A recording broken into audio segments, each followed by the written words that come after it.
L'appui constant du gouvernement américain a permis au programme SIDA des forces armées de sensibiliser tous les jeunes intégrant les armées ou la gendarmerie nationale, les militaires en partance pour les opérations extérieures ou intérieures et leurs familles.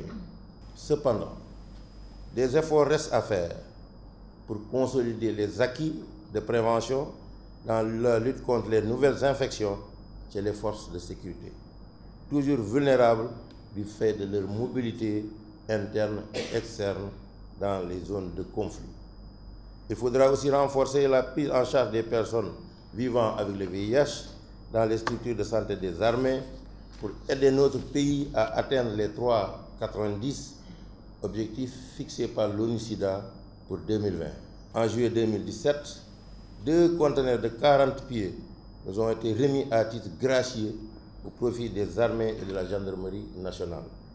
Il s'agit d'une seconde donation après celle de février 2014 qui était d'une valeur de 80 millions de francs CFA.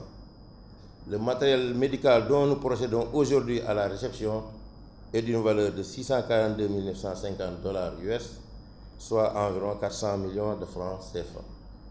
Il couvre les spécialités de la chirurgie à l'anesthésie-réanimation, en passant par la pédiatrie, la gynécologie, la médecine interne, la cardiologie et le laboratoire. Ces matériels permettront de renforcer le service de santé des armées par une amélioration de ses capacités à répondre aux besoins des malades. Il vous appartient donc de veiller à leur maintenance par la formation et la sensibilisation des utilisateurs. C'est à ces conditions que nous pourrons en tirer le meilleur profit et le plus longtemps possible.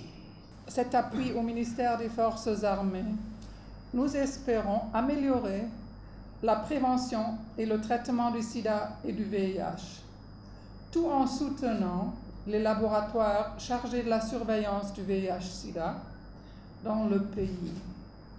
Cela permettra aux militaires, aux gendarmes, à leurs familles et aux populations dans le besoin, dans ces zones, de bénéficier d'un dépistage et de soins de santé de qualité avec des traitements antirétroviraux efficaces.